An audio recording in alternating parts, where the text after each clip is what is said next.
हम लोग पढ़ रहे थे कॉलिगेटिव प्रॉपर्टी और सब लोग वहां पर एक चीज ऑब्जर्व किए होंगे। आपके पास 4 तरह की जो कॉलिगेटिव प्रॉपर्टी थी, जिसमें आपको फर्स्ट में था relative lowering in vapour pressure, ये सब जो चीजें थी कॉलिगेटिव प्रॉपर्टीज के अंदर, depression in freezing point, elevation in boiling point, osmotic pressure, ये सब कॉलिगेटिव प्रॉपर्टी था। तो देखो एबनॉर्मल मोलर मास को समझने के लिए देखो बच्चे लोग, सॉल्यूशन चैप्टर में स्टार्ट कर रहे हैं आज abnormal molar mass. Abnormal molar mass का मतलब ये होता है, आपने जो कॉलिगेटिव प्रॉपर्टी पढ़ा,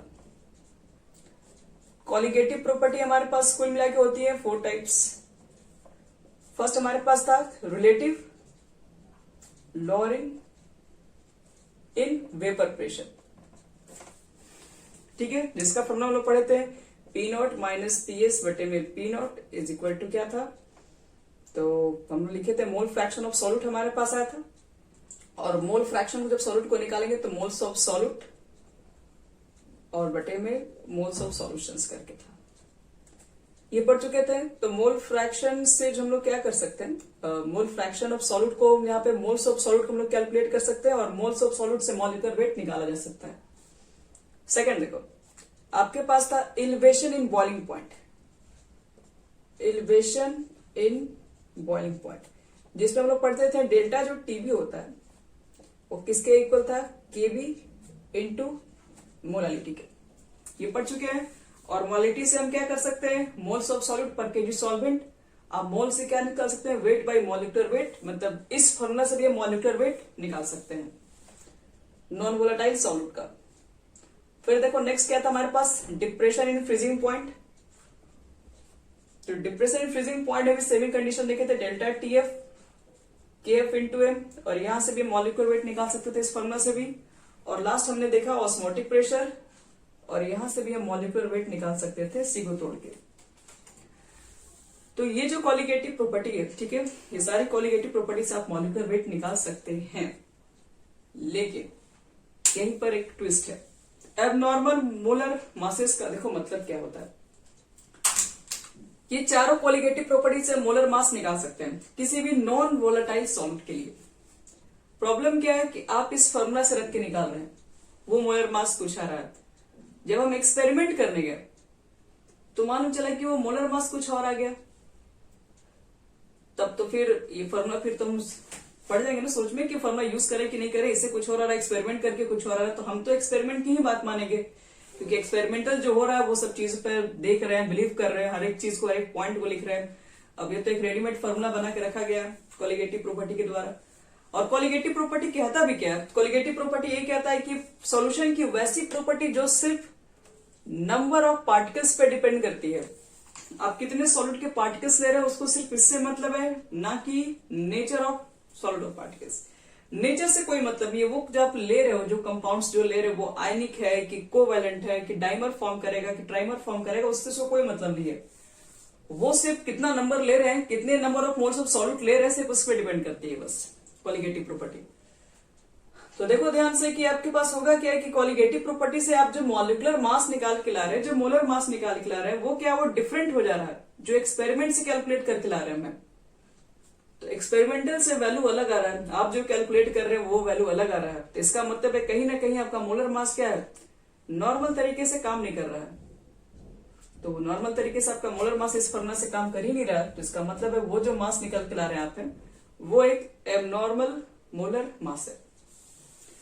कॉलिगेटिव प्रॉपर्टी से जो आप मास कैलकुलेट करके ला रहे हैं वो एक्सपेरिमेंटल से डिफरेंट ला रहे हैं, मतलब एक नॉर्मल तरीके से जो एक्सपेरिमेंट करके ला रहे हैं उसकी वैल्यू क्या होनी चाहिए, इतनी होनी चाहिए, और वो वैल्यू आप कॉलिगेटिव प्रॉपर्टी से अलग लेके आ रहे हैं। तो वो जो हमारा मास होगा उस मास को हम लोग बोलते हैं एबनॉर्मल मोलर मास। तो आप पहले इसकी डेफिनेशन लिखते हैं, एबनॉर्मल मोलर मास क्या होता है और ये कैसे क्रिएट होता है। लिखो, when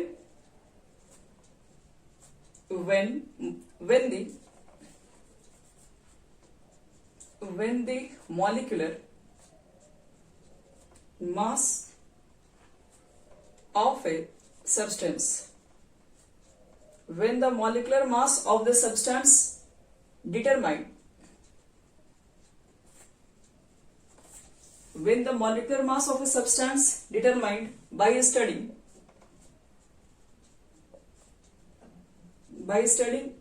any of the colligative property, any of the colligative property, when the molecular mass of a substance determined by the studying any of the colligative properties कर दो, comes out to be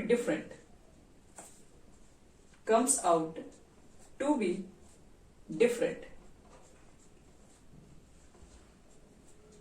than the theoretical expected value, the substance is said to, then substance is said to show abnormal molar masses, molar या molecular जो भी बोल दो,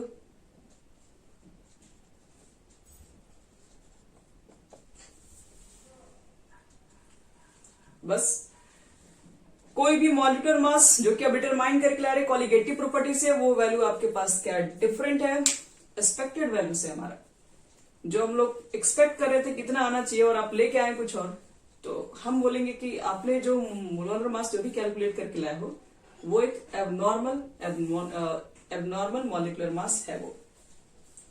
तो ऐसा क्या लगता है कि कॉलिगेटिव प्रॉपर्टी में ऐसा क्या कमी रहा होगा जिसकी वजह से वैल्यू कुछ और निकल जा रहा है, एक्सपेक्टेड कुछ और हम लोग कर रहे हैं, एक्सपेरिमेंट जब कर रहे हैं तो कुछ और आ रहा है, और जब आप थ्योरेटिकल कैलकुलेट करके ला रहे हैं इस फॉर्मूला से तो वो कुछ और निकल रहा है। तो सब कुछ कमी कहां पर है? कॉलिगेटिव प्रॉपर्टी के स्टेटमेंट में ही है। कॉलिगेटिव प्रॉपर्टी सिर्फ नंबर ऑफ पार्टिकल्स पे डिपेंड करता है, यही उसकी सबसे बड़ी कमी है। नंबर ऑफ पार्टिकल्स पे तो डिपेंड करना ही चाहिए था, लेकिन नेचर ऑफ पार्टिकल्स पे भी डिपेंड करना चाहिए था, लेकिन नेचर के ऊपर बिल्कुल भी बात नहीं किया गया। तो वह बात करते हैं कि ये एबनॉर्मलिटी कहां से क्रिएट हुआ, क्यों डिफरेंट आ जा रहा है, आखिर ऐसा क्या हुआ है। तो लिखो तो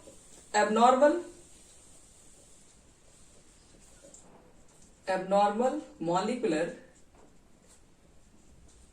masses are observed in any of the following cases, in any of the following cases। जो एबनॉर्मल जो मॉलिक्यूलर मास है वो कुछ केसेस में दिखाई पड़ती है। सबसे पहला, when the solution is non-ideal,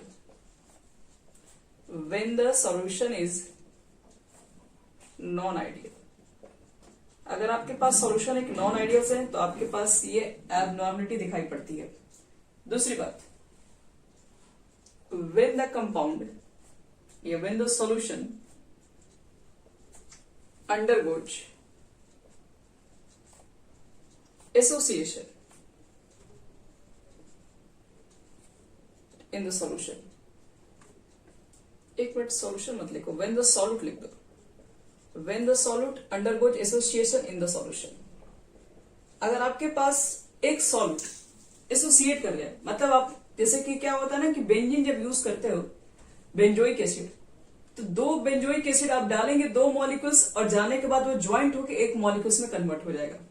तो मतलब हम लोग क्या बोले, दो मॉलिक्यूल को डालने पर एक मॉलिक्यूल्स में कन्वर्ट हो गया, मतलब एसोसिएट हो गया, जुड़ गया आपस में। तो दो आप डाल के काउंट कर रहे हैं कि हमने दो मॉलिक्यूल बेंजीन का डाला है, और अंदर जाने के बाद वो तो एक मॉलिक्यूल का रिजल्ट देने लग रहा है। तो इसलिए क्या हो रहा है, मॉलिक्यूलर मास अलग निकल के आ जा रहा है। या फिर ऐसा देखो, when the solute undergoes dissociation in the solution, यहां पर क्या आ रहा होगा, या आप एक मॉलिक्यूल्स डाले से NaCl के आपने एक मोल्स डाला और सारा कैलकुलेशन आपका एक ही मोल्स पर किया गया, लेकिन वहां पर आप देखेंगे NaCl आप एक मोल्स डालेंगे, लेकिन वो सॉल्यूशन में जाने के बाद Na+Cl- वो तो 2 मोल में कन्वर्ट हो गया। तो 2 मोल में जब वो कन्वर्ट हो रहा है तो आपका एक मोल का आंसर, आपका आना मॉलिक्यूलर मास आ रहा है 20, तो उसका मॉलिक्यूलर मास आ जा रहा है 40, क्योंकि आप एक मोल का कैलकुलेशन कर रहे हैं, लेकिन वो सॉल्यूशन के बाद वो 2 मोल में कन्वर्ट हो जा रहा है, तो आंसर भी डबल दे रहा है। इसलिए मॉलिक्यूलर मास कब कब आपको दिखाई पड़ता है कि डिफरेंट हो सकता है, जब एक सॉल्यूशन नॉन आइडियल हो, एक कंपाउंड, एक सॉल्यूट कंपाउंड जो एसोसिएशन कर जाता हो, और एक सॉल्यूट जो कि डिसोसिएशन कर जाता हो, टूट जाता हो। ये तीनों केसेस में हमको दिखाई पड़ सकती है एबनॉर्मल मॉलिक्यूलर मास, जिसको सही करने के लिए कौन सामने आया, वन टॉप। तो देखिए वन टॉप आके ये चीजें को क्या एक्सप्लेन किए,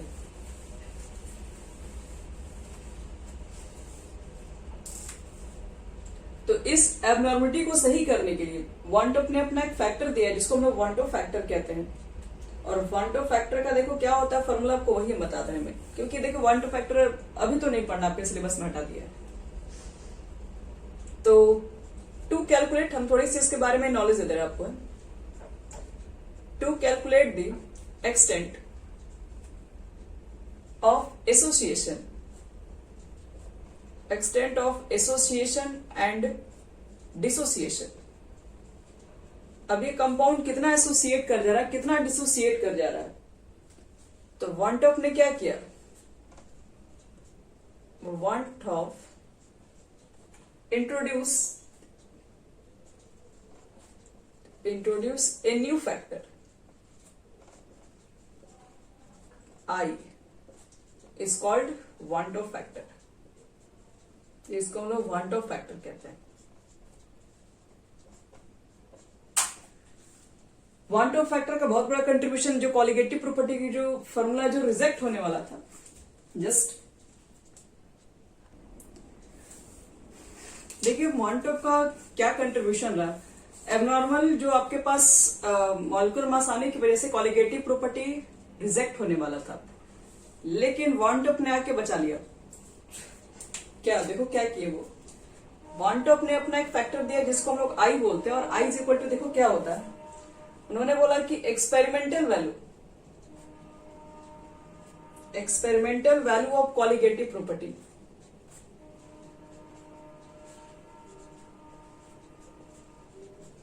आप ऊपर रखिए जो भी आ रहा है, और नीचे क्या रख दो, calculated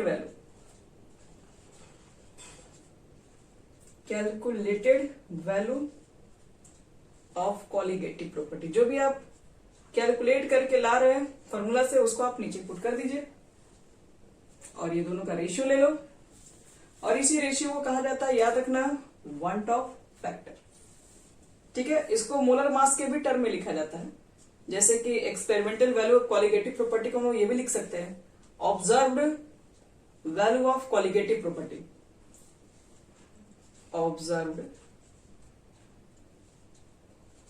value of colligative property, short में लिखना है, और नॉर्मल ऑब्जर्व जो किया गया है, और हमें जो इसको कैलकुलेट करके लाए उसको normal value of colligative property भी कहते हैं। और कॉलिगेटिव प्रॉपर्टी का जब रिलेशन चेक करोगे मॉलिक्यूलर मास से, तो हमेशा वो इनवर्सली ही निकलता है। तो याद रखना कि जो कॉलिगेटिव प्रॉपर्टी होती है वो इनवर्सली प्रोपोर्शनल होता है मॉलिक्यूलर मास ऑफ सॉल्यूट, हमेशा होता है। कहोगे कैसे, एक हम आपको दिखा दे रहे हैं, आपको सब समझ में आ जाएगा। पाई इज इक्वल टू होता है कितना, CRT। सी को क्या लिखोगे, N/V। एन को क्या लिखोगे, वेट बाई मॉलिक्यूलर वेट। देख लीजिए यहां पर कॉलिगेटिव प्रॉपर्टी पाई है, और मॉलिक्यूलर वेट में देखो इनवर्सली रिलेशन है या नहीं है। तो जितने भी आप कॉलिगेटिव प्रॉपर्टी लिखे हैं वो सारे कॉलिगेटिव प्रॉपर्टी से मॉलिक्यूलर मास तो निकलता है, लेकिन दोनों में रिलेशन क्या होता है, इनवर्सली होता है। तो colligative property is inversely proportional to the molecular mass of solute. चलो ये चीजें तो हैं। तो अगर हम यहाँ पे कॉलिगेटिव प्रॉपर्टी पुट कर रहे हैं वैल्यू पे, तो हम लोग इसको इतना भी तो लिख सकते हैं, मॉलिक्यूलर मास ऑफ, बोल सकते हैं कि कैलकुलेटेड कॉलिगेटिव प्रॉपर्टी, और बटे में मॉलिक्यूलर मास ऑफ क्या लिख सकते हैं, तो ऑब्जर्व्ड कॉलिगेटिव प्रॉपर्टी। तो ये भी लिखा हुआ मिल जाएगा आपको बुक वगैरह में। और वन टॉप ने क्या किया, थोड़ा बहुत फॉर्मूला को मॉडिफिकेशन किया सबको, और मॉडिफिकेशन करने के बाद उन्होंने देखो फाइनली फॉर्मूला को किसमें कन्वर्ट कर दिया, जो आपके पास relative lowering in vapour pressure था, RLVP, relative lowering vapour pressure, जिसका हम लोग वैल्यू देखे थे P0 माइनस PS बटे में P0, जिसको हम लोग बोल रहे थे कि मोलर मास ऑफ सॉल्यूट होगा, sorry mole fraction of solute होगा। तो वो होगा लेकिन इसमें अब आई लगा दो। आई क्या था, आई यहां से कैलकुलेट करो, यहां पर मल्टीप्लाई कर दो। अब दोनों का मॉलिक्यूलर मास आप कैलकुलेट करके एक्सपेरिमेंट में, चाहे इस वैल्यू पर रख के कैलकुलेट करो, सेम निकल के आएगा।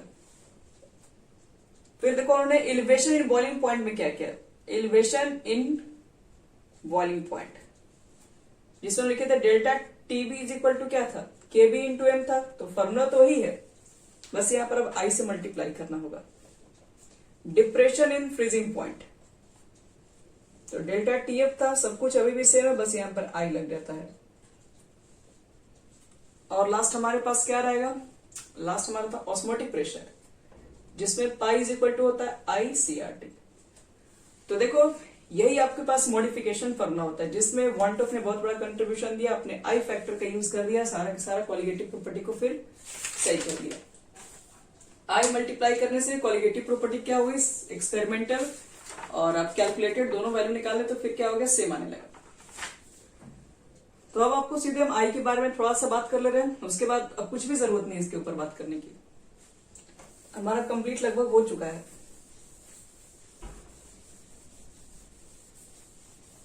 देखो अगर मान लो कि कभी भी आप कैलकुलेट किए और आई की वैल्यू आ गई इज इक्वल टू 1 आ गया, जैसे आप भी समझो कि आई का मान अगर 1 आ गया, तो आपको क्या लगता है, आपने आई से समय मल्टीप्लाई किया था, आई की वैल्यू 1 है, तो इसका मतलब है कि आप डायरेक्टली कॉलिगेटिव प्रॉपर्टी का तो वैल्यू पुट कर रहे हो।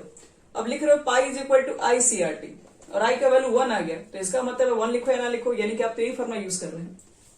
तो इसका मतलब है कि जब आई की वैल्यू 1 होती है तो याद रखना, solute neither association not dissociation, ना एसोसिएट करेगी ना डिसोसिएट करेगी, नाइदर एसोसिएट नॉट डिसोसिएट। अब ना एसोसिएट करेगी ना डिसोसिएट करेगी, तो फिर तो कॉलिगेटिव प्रॉपर्टी वाला ट्रू है। तो याद रखना, कभी कभी कहा जाता है कि आइडियल सॉल्यूशन के लिए वॉन्टॉफ फैक्टर की वैल्यू कितनी होती है, वो 1 हो जाती है। लेकिन अगर आई की वैल्यू मान लो 1 से ग्रेटर हो गया, मतलब आपने 1 डाला था वो 2 हो गया, तभी आई की वैल्यू बढ़ सकती है। तो जब भी आई की वैल्यू 2 हो जाए, मतलब ग्रेटर हो जाए 1 से, तो समझ लेना कि पार्टिकल क्या हो रहा था, 1 डाल रहे हो जाके वो टूट जाना 2 पार्ट में, 2 से ज्यादा पार्ट में, यानी सॉल्यूट जो होगा वो क्या करना चाहिए, डिसोसिएट, तभी वो 1 का 2 हो जा रहा है। अगर आई की वैल्यू लेस देन 1 आ गई कभी भी कैलकुलेशन पे, तो आपने 2 डाला था और बन जा रहा है 1, इसका मतलब है कि 2 का रिजल्ट हाफ दे रहा है, कम कर दे रहा है, तो ये एसोसिएट कर देंगे हम लोग, सॉल्यूट अंडरगोज एसोसिएशन। तो कभी कभी आपके पास क्वेश्चन डायरेक्टली देखो पूछा गया, इस बार तो सीबीएसई बोर्ड में भी क्वेश्चन आया हुआ है, अगर पार्टिकल्स आपके पास सॉलिड पार्टिकल्स अगर एसोसिएट करते हैं तो उसके लिए आई कंडीशन की वैल्यू क्या होगी, ये आई की वैल्यू 1 से ग्रेटर है तो सॉलिड पार्टिकल्स क्या करने चाहिए, तो एसोसिएट कब होगा, डिसोसिएट कब होगा, इस चीज को हम लोग समझ सकते हैं आसानी से। और नहीं तो देखो, एक अगर आपके पास आयनिक कंपाउंड है और उसके लिए अगर आपको आई की वैल्यू निकालनी है, तो याद रखना कि एक आयनिक कंपाउंड है, तो आयनिक कंपाउंड टोटल आयन में ब्रेक हो जाते हैं, तो आई की वैल्यू क्या हो जाएगी, तो देख के ही बता देंगे, यहाँ पर 2 है तो 2 मोल्स बनेंगे। तो कभी कभी आई की वैल्यू आप देख के ही बता देंगे कितना हो जाएगा। जैसे मान लो कि मेरे पास MgCl2 है, तो MgCl2 के लिए हम लोग आई की वगैरह वैल्यू निकालेंगे, कितना होगा क्या होगा आपके पास, तो यहां पर आई की वैल्यू क्या निकालोगे, तो जैसे कि आई की वैल्यू क्या होता है फॉर्मूला, यही बताते हैं कि जो एक्सपेरिमेंटल से जो वैल्यू उसको ऊपर रखो और नीचे लिखो कैलकुलेटेड, कैलकुलेट कर रहे हैं आप 1 मोल, एक्सपेरिमेंट से कितना दिख रहा है 2 मोल आयन में टूट जाएगा, तो आई की वैल्यू सीधे 2 लिख देना, उस कंडीशन में आपको ज्यादा नहीं सोचना है। अगर आपसे कोई पूछ दे कि MgCl2 के लिए आई की वैल्यू क्या होगी, 1 मैग्नीशियम आयन 2 क्लोरीन आयन, आई की देखो सीधे 3 हो जाएगा, बहुत ज्यादा आपको कोई मेहनत भी नहीं करना इसके अंदर है।